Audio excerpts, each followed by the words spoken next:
Lydia Fairborn had always believed that the sea could silence any noise in her mind. Living in Brighton allowed her to hide behind the sound of waves and the comfort of strangers who did not know her past. She had spent years building a life far away from the unanswered questions left behind in Somerset. Questions about her father, about the night he vanished, and about the rumors that stained their family name. On a quiet morning in early autumn, as pale sunlight filtered into her studio flat, her phone rang with a name she rarely saw. Harvey. Her younger brother. His voice, usually cheerful and steady, trembled in a way that made her stand up before she understood why. He told her about the collapse at Hawthorne Bridge. A portion of the old stone structure had given way during the night after heavy rain. The entire village was talking about it.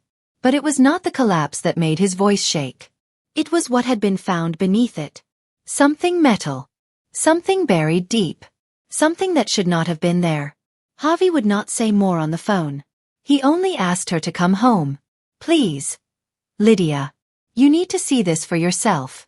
It had been 12 years since she last walked the streets of her childhood village.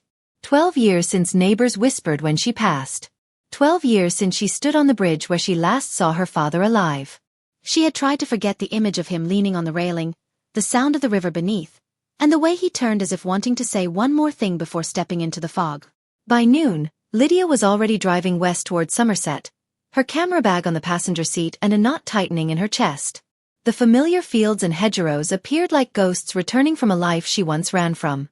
When she arrived, Hawthorne Bridge was cordoned off with bright tape, and the village council had gathered like restless birds.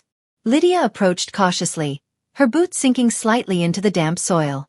That was when she saw her. Mrs. Penberry. The elderly woman stood at the edge of the crowd, watching Lydia with eyes that held too much knowledge. Mrs. Penberry greeted her with a thin smile. You always knew this bridge kept secrets, Lydia. You just never expected yours to return. Before Lydia could respond, Harvey rushed over, face pale, breath unsteady. He took her aside, glancing around nervously. They found a box. Lydia. A metal one. And it has Dad's name on it. The world around her tilted. The bridge, the river, the crowd, all faded beneath the weight of those words. The past she had fled for years had finally clawed its way back, demanding to be seen. And Lydia realized something chilling. Whatever lay inside that box had been hidden for decades. Someone had wanted it buried. And someone still did. The rain returned on Lydia's first night back in Somerset. It fell steadily, a soft curtain against the windows of her childhood bedroom. The room felt smaller than she remembered, as if the years had shrunk its walls. She lay awake, listening to the echo of distant thunder and the drip of water along the gutters. Somerset rain had always carried a certain weight. Tonight, it felt like a warning. Harvey had refused to talk further about the box. He insisted they wait until morning, until the council gave them permission to see it. For now, all they could do was wait. Yet Lydia sensed there was something he was not saying, something that gnawed at him. His eyes had held a flicker of fear she had never seen before. Restless, Lydia left the house quietly and walked towards the village square. The lamps cast a warm halo on the cobbled path, and the air smelled of damp earth. She needed to clear her thoughts, to steady her breathing, to prepare herself for whatever tomorrow might reveal. As she approached the square, she saw Mrs. Penberry again. The elderly woman stood beneath the awning of the closed bakery, clutching a shawl around her shoulders. She gazed at Lydia as though she had been waiting. You cannot ignore what lies beneath that bridge, my dear, Mrs. Penberry said in a voice almost swallowed by the rain. Your father tried to protect you from it once. But the truth has a way of returning, even when buried in stone. Lydia felt her heart pound. What do you know about my father's disappearance? Mrs. Penberry looked away, her eyes reflecting memories she seemed reluctant to share. There were people in this village who wanted your father silenced. He found something he was never meant to see. Something dangerous. Before Lydia could press further, a loud clatter echoed from the alley beside the bakery. A bin had tipped over, but there was no wind strong enough to move it. Lydia stepped back, instinctively reaching for her camera though it was not with her. Mrs. Penberry pulled her closer. Go home. Lydia. Someone is watching you. They always watch when the past begins to rise. A chill slipped through Lydia's spine. She turned towards the alley, but the shadows revealed nothing except the rain hitting the pavement. Yet she felt it. A presence. A gaze. Someone hidden just beyond the reach of the dim village lights. When she returned home, Harvey was waiting by the front door, breathless as if he had been pacing. "Where did you go? You should not be wandering around alone tonight." Lydia froze. "Why? What are you not telling me?" Harvey hesitated, running a hand through his hair. There were people earlier, near the bridge, asking questions. They were not from the council. They were looking for the box. And they did not seem pleased that it had been found. The air thickened between them. Lydia felt as though the walls of their home had shifted, leaning in closer, waiting. If strangers were already searching, it meant only one thing. The box did not just contain secrets. It contained something worth pursuing. Something worth hiding. Something worth threatening for. And the night was far from over. Morning in Somerset arrived with a thin mist that clung to the ground like a second skin. Lydia barely slept. Her mind replayed every word from Mrs. Penberry, every tremor in Harvey's voice, and every shadow that seemed to follow her home last night. The sun had risen, but the weight of the night lingered. Harvey stood by the kitchen window, staring out towards the direction of Hawthorne Bridge. His mug of tea had gone cold in his hands. When Lydia entered, he offered her a faint, uneasy smile. "They said we can come at 9, he murmured. "The council will let us see the box." Lydia nodded, though her stomach tightened. She sensed the village had changed, even if the buildings and hedgerows looked the same. Whispers followed them as they walked through the lanes, past cottages where curtains shifted slightly as if someone hid behind them. Somerset had always been quiet, but today it felt watchful. When they reached the bridge, the cordon had been lifted partially. A temporary shelter stood over the exposed section of earth and broken stone. Several officials waited, along with a police officer who looked far too stern for a rural village. The council chairman, a tall man with a stiff posture, greeted them. "Miss Fairborn, Mr. Fairborn, you have been granted limited access to view the recovered item. You must not touch or remove anything. Do we understand each other?" Lydia exchanged a glance with Harvey and nodded. Then an officer led them beneath the shelter. The ground was damp, and the exposed foundation of the bridge revealed years of erosion. At the center, resting on a tarp, sat the object that had uprooted their entire lives. A rusted metal box, rectangular, heavy, its corners reinforced with bands of iron so old they had turned the color of dried blood. Mud caked its surface, but even beneath the dirt, Lydia could see it clearly. Her father's name, engraved with painstaking care. Thomas Fairborn. Her breath caught. Harvey stepped forward, his hands trembling as he hovered inches above the lid. He did not dare touch it. A council member cleared his throat. "We have not opened it yet. It is locked." But the key was found nearby, lodged between the stones. That led us to believe it was meant to be opened only by the owner. The owner. Their father.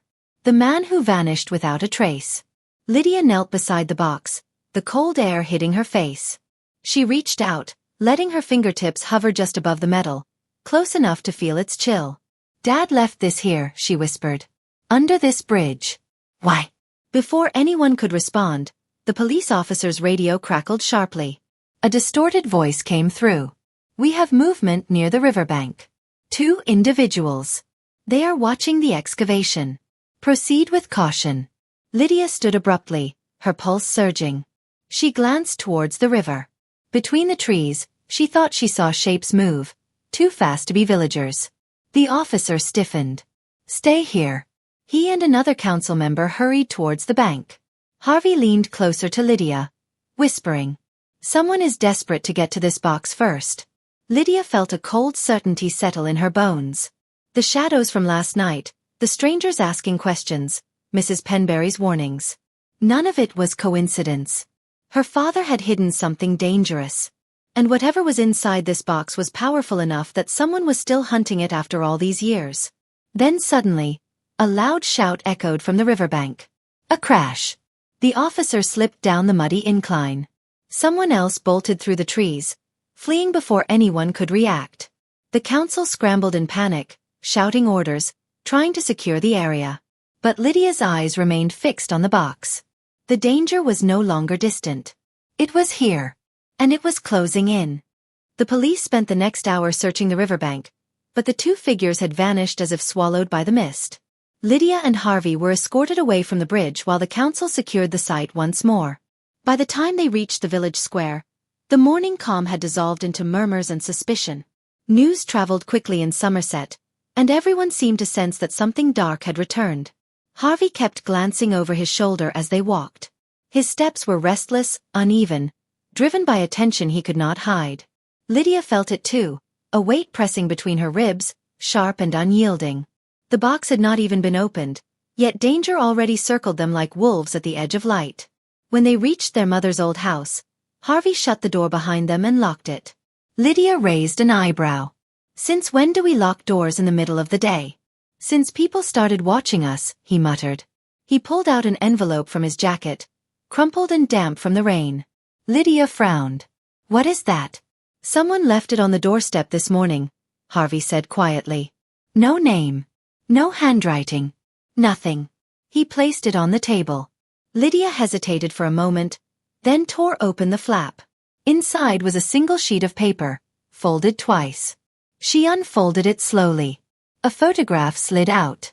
Her breath caught. The image showed Thomas Fairborn, standing beside Hawthorne Bridge. He looked troubled, glancing over his shoulder, as if aware he was being watched.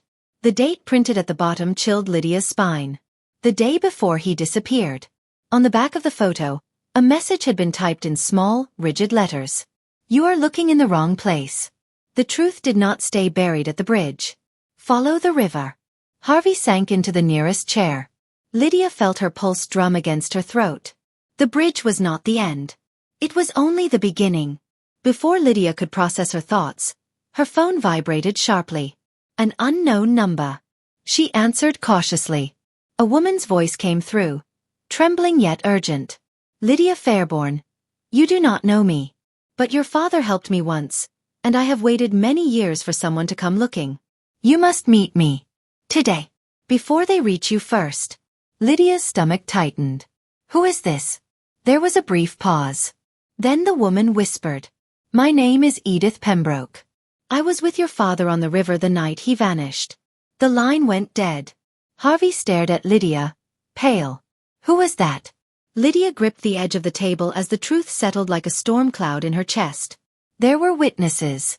People still alive who knew what happened that night. And someone out there was determined to silence them. "We need to find her," Lydia said, trying to steady her breath. "We need to go to the river." But as she and Harvey stepped outside, they stopped abruptly. A car was parked at the end of their lane. A dark saloon with its windows tinted completely black. No number plate visible. The engine was running. And someone inside was watching their house. Waiting. Lydia felt the air tighten around her.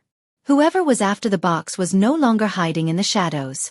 They had come for her and Harvey directly. Lydia spent the next morning wandering through what remained of the Hawthorne Bridge site. The autumn air was cold enough to nip at her fingers, and the soft hum of distant machinery echoed across the valley. Workers were still clearing fallen stones, but she was allowed to observe from a safe distance. Harvey stayed close, silently watching her as though afraid she might disappear into the shadows of the past just as their father once had. The scene felt unsettlingly still. A scatter of police markers remained on the ground, small reminders of the discovery that had changed everything. Lydia's camera hung at her side, yet she did not lift it. For the first time in years, the world felt heavier than any photograph could capture. As they stepped away from the riverbank, a voice drifted from behind them. "You should not linger here, Miss Fairborn." They turned. A man stood on the narrow footpath, leaning on a walking stick. Lydia recognized him from childhood photographs. His name was Elias Moorcroft, one of her father's closest friends. But he looked older now, his shoulders slightly stooped and his eyes darting from side to side as if checking whether anyone else might be listening. Lydia approached him cautiously. "You knew my father, did you not?" Elias nodded. His fingers tightened around the handle of his walking stick.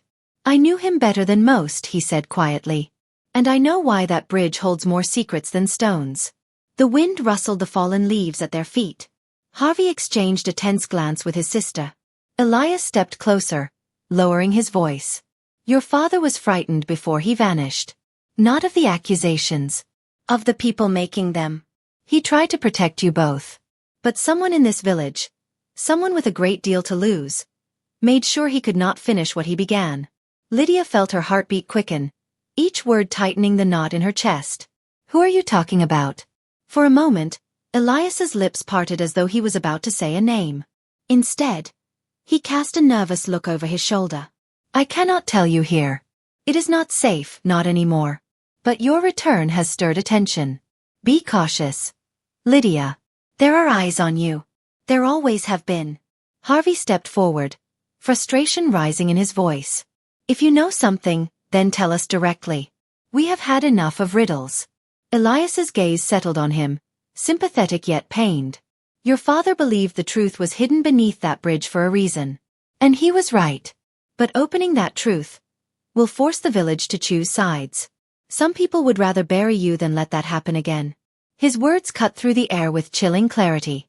Before Lydia could respond, Elias took a step back.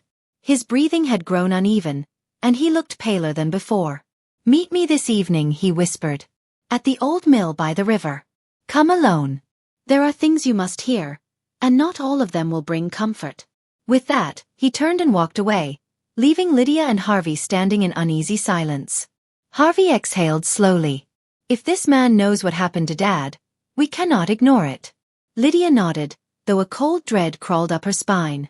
The old mill had been abandoned for years, a place locals avoided after dusk. Yet Elias's urgency left her no choice. As the late afternoon sun dipped lower, casting long shadows across the valley, Lydia felt the weight of unseen eyes upon her. The quiet tug of fear grew sharper. Because deep down, she sensed Elias was right. Her return had awakened something. Something or someone that did not want the past disturbed. And as night began its slow approach over Somerset, Lydia could no longer tell whether she was being guided toward the truth, or lured into a carefully laid trap. The old mill stood at the far end of the valley, half hidden behind a curtain of overgrown brambles. Its wheel had long stopped turning, frozen in time like a relic of a forgotten age. At dusk, the place looked almost otherworldly, bathed in a pale amber glow from the sinking sun. Lydia approached slowly, every footstep crunching on gravel echoing far louder than she wished. Harvey had wanted to come with her, but Lydia insisted on meeting Elias alone as he had requested. Still, his worry clung to her like a second shadow. She kept glancing back along the winding path, half expecting to see him anyway. But the path remained empty, the silence around her deepening. The heavy wooden door of the mill creaked when she pushed it open. Cold air rushed out, carrying the scent of damp stone and old timber. Inside, the faint light from the windows cast long stripes across the dusty floor. Elias was there, sitting on an overturned crate, his walking stick resting against his knee. He looked older than he had that morning, as though the hours between had aged him by years. When Lydia stepped inside, he lifted his head. "You came. Good. There is not much time." Lydia closed the door behind her, trying to ignore the uneasy chill that crept up her arms. "Elias, you said you knew the truth about my father. Please, I need to understand." Elias rubbed a trembling hand across his face. "What I am about to tell you, it cost your father everything. And it may cost you as well." Lydia swallowed hard, her breath tight. "Start from the beginning. What happened to him?" For a moment, Elias simply stared at the dusty floor.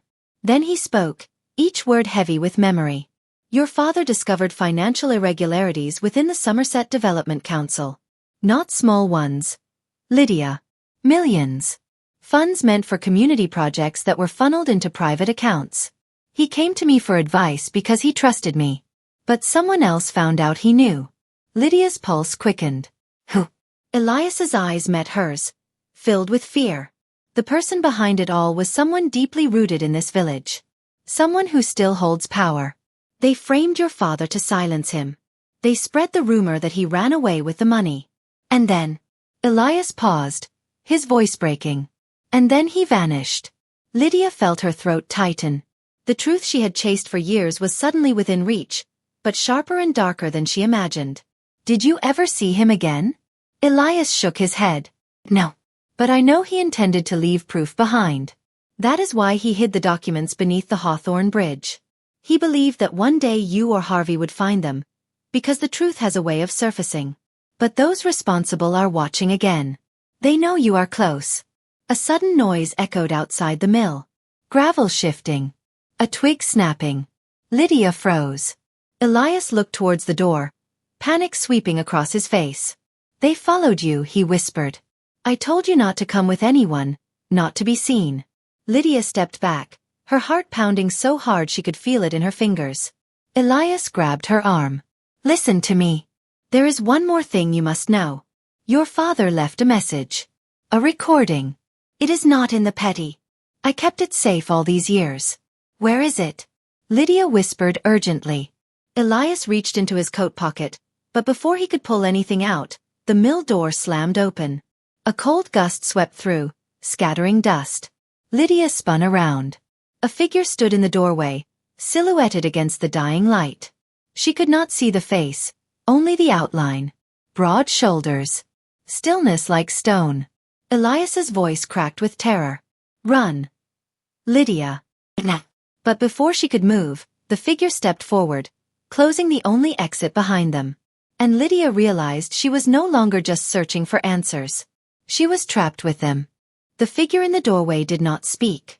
It simply stepped inside, each footfall deliberate, echoing across the dusty floor.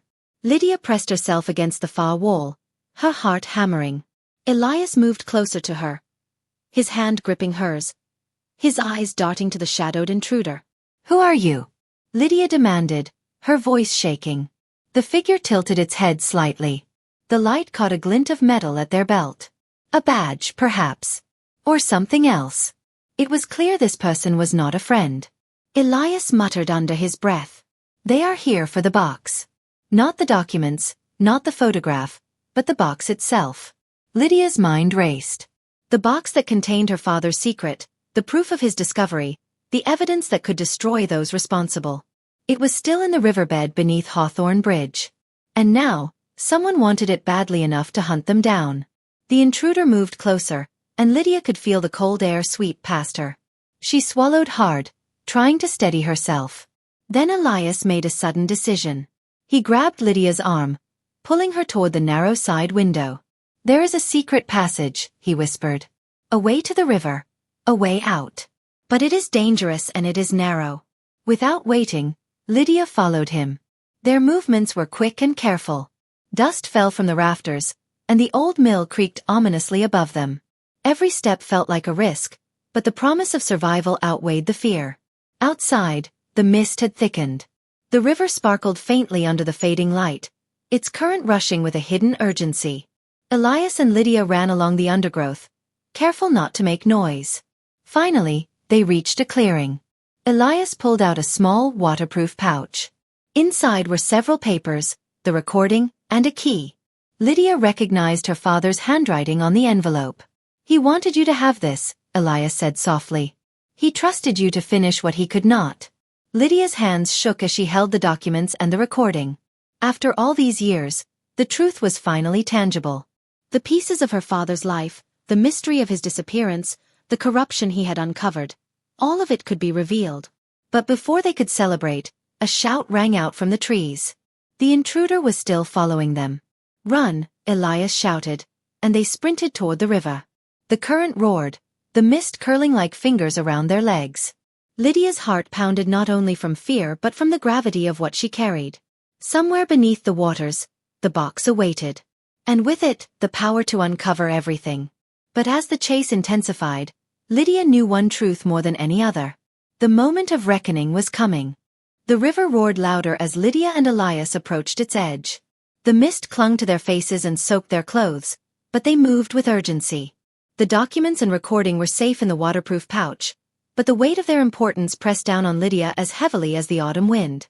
Elias pointed to a half-submerged ledge near the bridge's old foundations. "That's where he left it," he said. "The box. Your father wanted you to have it. And only you. Be careful," he warned.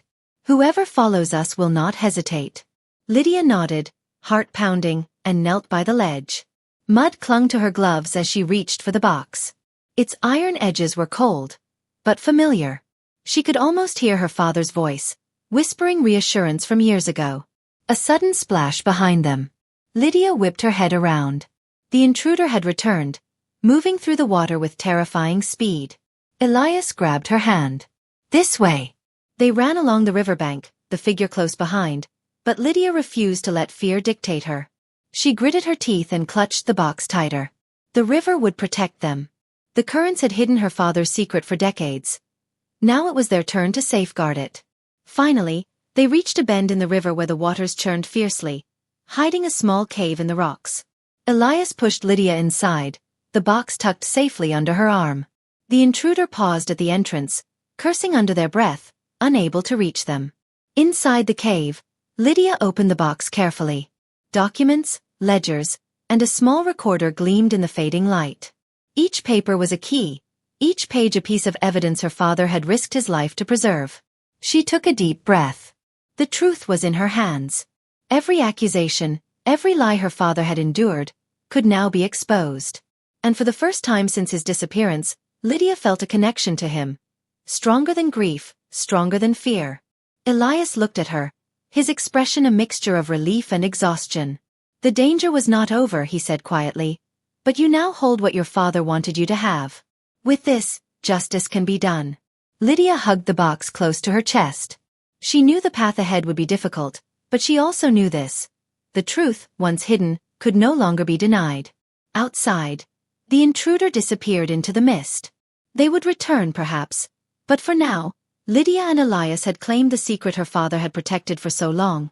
The river whispered around them, a guardian of history, and for the first time, Lydia felt hope. She had found him in a way. She had found the truth. And nothing could take that away.